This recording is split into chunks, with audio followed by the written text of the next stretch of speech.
Wonderful. Hi, everyone. Welcome. Thank you so much for joining me. I'm Sandra, S.G. Wong. I'm the immediate past president of Sisters in Crime. This is my last month on the national board, so I thought that would be a great opportunity for me to host this write-in. And I'm so excited that you're all here. And I'm so excited that Naomi Hirahara is my special guest. We are going to chat a little bit. And then you're going to have some writing time, because that's why you're here. So I just want to give some more time for people to trickle in, get settled, and get ready before we dive into the program. So while you're waiting, let me just do some housekeeping, which is, first of all, let me acknowledge that I am an immigrant settler on Treaty 6 territory in the, city of Wisconsin. In English, it's called Edmonton in the province of Alberta. And I'm just so grateful and humbled to be on Indigenous land. We're all on Indigenous land. And I always encourage everyone at events I'm at to just think about and research and learn about the Indigenous cultures that you're in the land that you live on. So please do that. And please feel free to share, because many people love to do that in the chat about where they are and acknowledge the land that they are living and creating art on, because we're all writers. We're all creating art in one way or another. Another housekeeping tip, of course, is that if you need or want closed captioning, there is a live transcript button at the bottom menu of your Zoom window. If you're on a laptop, I'm not exactly sure if you're on a tablet where that menu is, but you should still have the same capability. So let me just see. Okay, chat seems to be disabled. Let me see about fixing that, because this is a thing that can happen. There we go. I hope that that's been fixed. Thank you so much for that note, Lori. Yes, hello. Great. I love it. Live TV. Anything can happen. So I am here with Naomi Hirahara, and I'm just going to chat you all Naomi's website. Please do check it out if you want to find out more about Naomi's background. But what I want to know, Naomi, welcome to you. I'm sure that all of our attendees today, coming from everywhere, Vermont, California, Sacramento, San Diego, Pennsylvania, excellent, Scottsdale, Arizona. Hi, everyone. I'm sure everyone would like to know, Naomi, like, how long have you been publishing now? My first novel came out in 2004, and that novel took me about 15 years. Wow. Yeah. That's some longevity. That's a long time. Longevity. People, keep at it, because you had, was it 2 or 3 book series, right? Before you hit with Clark and Division.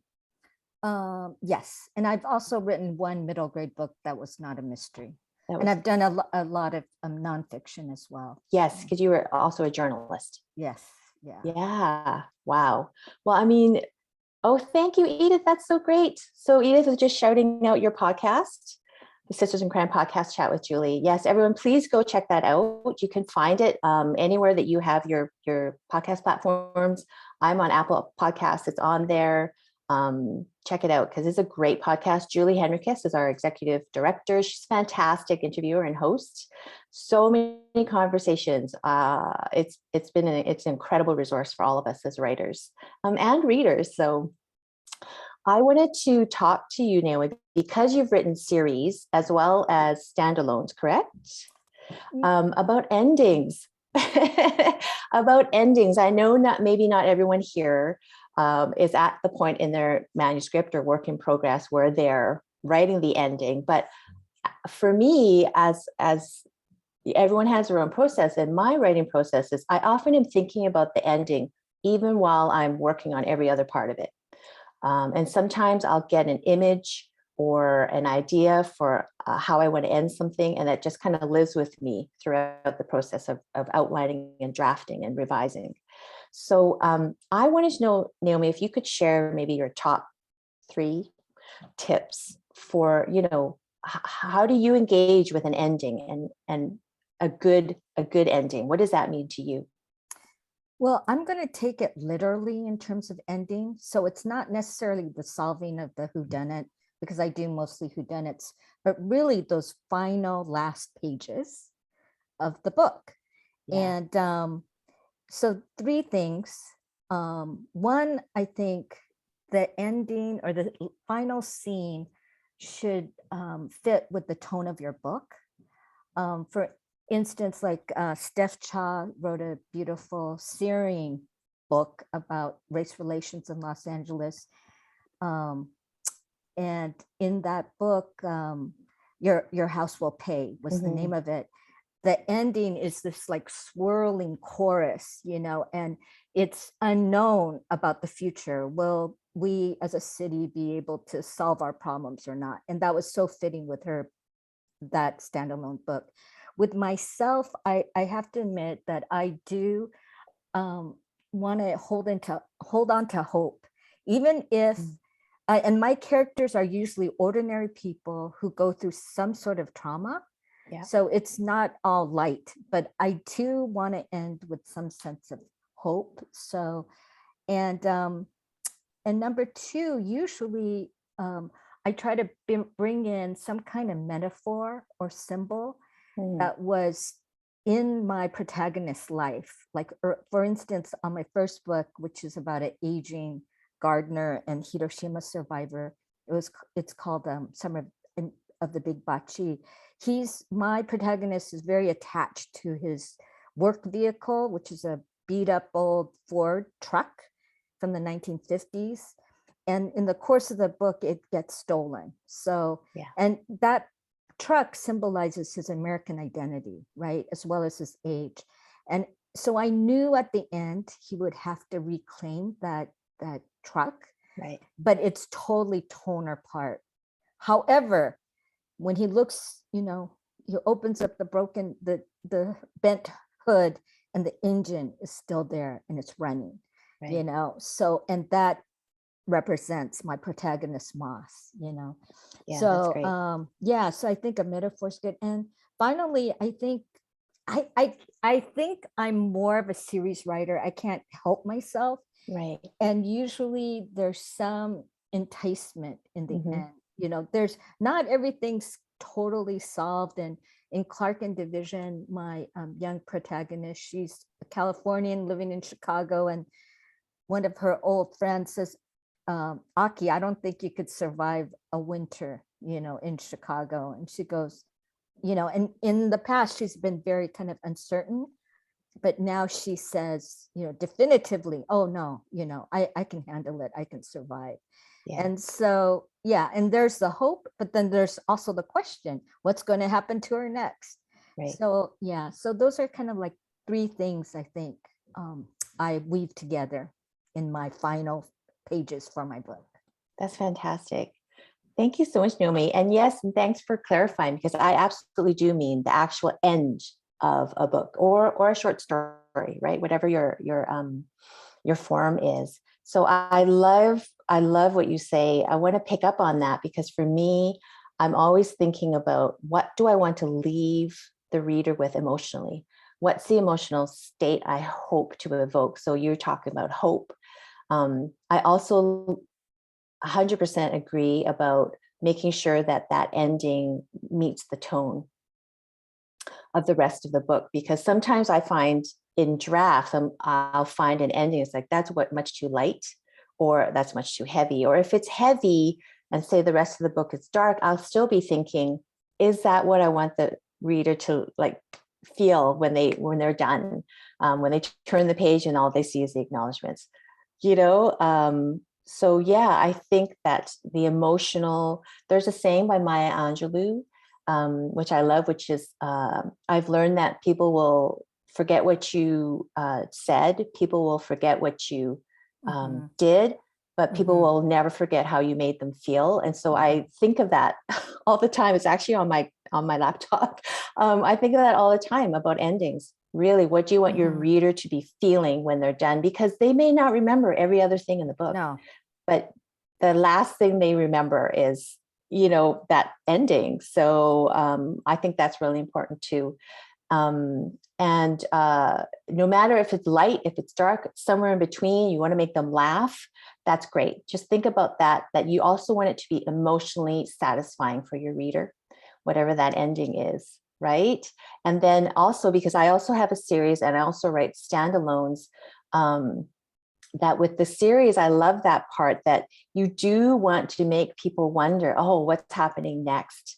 But at the same time, you do have to finish the story, right? Every single title in a series, you need to finish the story, even if you're going to make it a cliffhanger, which a lot of books do very effectively. You still need to finish the story that you set out to write in that one title, that one book.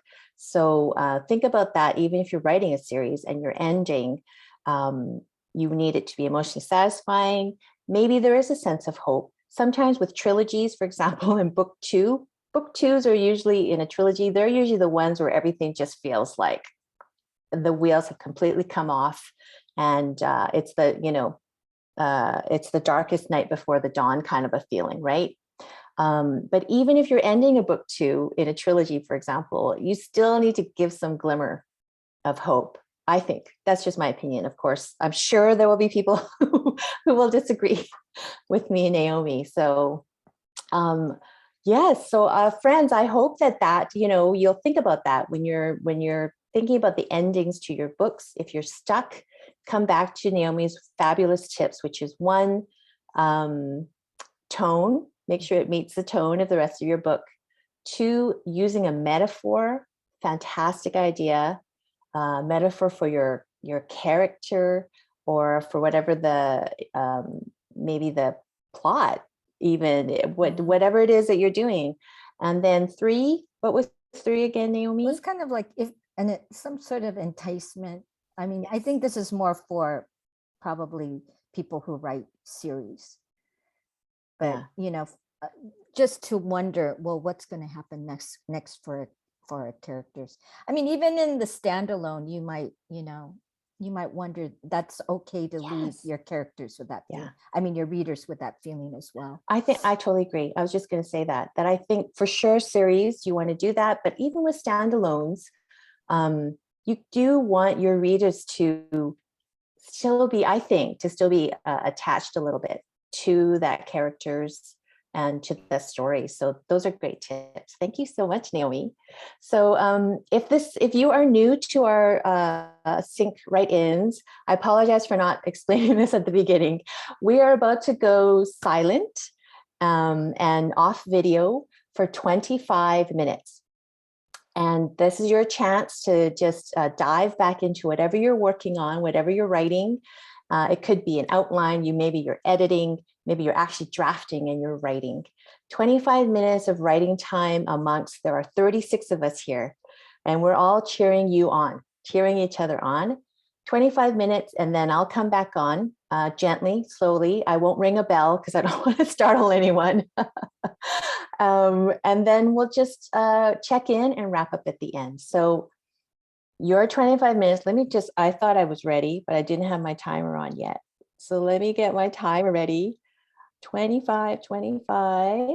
Everyone get ready. And your writing time starts now.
Hello, everyone. It's 25 minutes. Hey, Naomi. How did it go? Good. Oh, I put my timer on too. Yeah. I'm doing rewrites. So Yeah, I see. S. James is working on a short story. That's wonderful. Please, everyone, stop wherever you feel comfortable stopping, or if you want to keep going, keep going. Good for you. Please feel free, though, if you are stopping, to pop into the chat and let us all know how you did. Edith, yes, good job. Rochelle, oh, wow, good luck, good luck. Christine, oh, that's fabulous. Wonderful. pesticide research. Yep. 575. So someone just saw past there. So just so you know, make sure that you're talking to everyone in the to field in your chat. Otherwise, just Naomi and I get to see how great you did. But if you want to share with everybody, make sure it says everyone. Feel free Oh, to yeah. copy and paste your thing to us so everyone else can see. Ah, Karen, yes. It's good though to know that you can go back to your plot. But good for you. We all, and that's the one thing about writing is we do need to be really clear-eyed about our own stuff when we're stuck. Got to be honest with that because you know you're not the only one. That's great, Sharon. Yeah. Sharon says, I don't know if this just went to us, but adding extra scenes because what I have now jumps forward too fast. That's what I've been dealing with myself. I usually they tell you to go, cut all the extraneous things. A lot of times I skip over a lot. So when I rewrite, I have to actually slow down. Yes. Yes. And then also like speaking about skipping and deleting. So if you're in rewrites, your edits or whatever, my recommendation is to save every single thing you cut. All the scenes you cut, save them, put them in a different file, which is what I do. Because sometimes you can go back and you can use something in them. Sometimes you can use them for like some of your promotional stuff, or you want to send it out, like deleted scenes for your newsletter subscribers, your subscriber list, or if you want to like make a point, say you get to write an essay for Crime Reads, which many people do, right? As part of the promo for their new release, maybe you want some material. So save all of those deleted scenes, little snippets. I call them snippets, and that's actually the doc I save them in. It's just like whatever the draft is, and then it's snippets. And every draft has snippets, and that's what I do. So find a way to do that for yourself, but absolutely save those deleted scenes. You may use them again, and they could be real gold for you. So Sharon, my file is not used yet. That's great. And sometimes you learn that they weren't that good, which is fine because then you have peace. Because sometimes when you cut something out, you go, oh my gosh, I cut out this really great scene.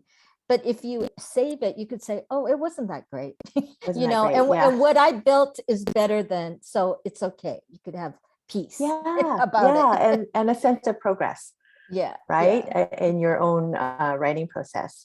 This is really great, everybody. Thank you so much for being here today with us. Thank you so much for sharing how your writing went. Yeah, of course, Lori, it's really been a privilege for me just to expand beyond just this writing. It's been a privilege for me to serve on the board of Sisters in Crime. And this is just one of the fun perks. It's just a great way to connect with you all in a smaller group, because sometimes when we have the webinars, you get like hundreds of people. So it's nice. We're just a nice little group of 30 some odd of us. So wonderful. We want to thank you, Sandra, for your service to Sisters in Crime. And you had a birthday yesterday, so happy birthday. Thank you. And I'll always be older than you, so No Yeah. worries about the number. Well, thank you, everybody. Yeah, this has been really great. Yes, so I can hang around a few extra minutes if you have any questions about craft or anything you want to talk about, a burning question before you want to get on with the rest of your day. But Naomi, I will release you into the wilds of rewrites, and hopefully you can stay cool where you I know are. that's the biggest challenge. It's hard to sleep when it's so hot, but Yes, be safe, everyone, and see you safe. later. Bye. Thanks, Naomi. Bye. Okay, everyone. Any burning questions? I'm just here for a few more minutes. And then we can close out and close the recording. And hopefully other siblings will be watching this as a recording, and this will help with their writing. Great. Thank you so much, everybody. So I think this is it.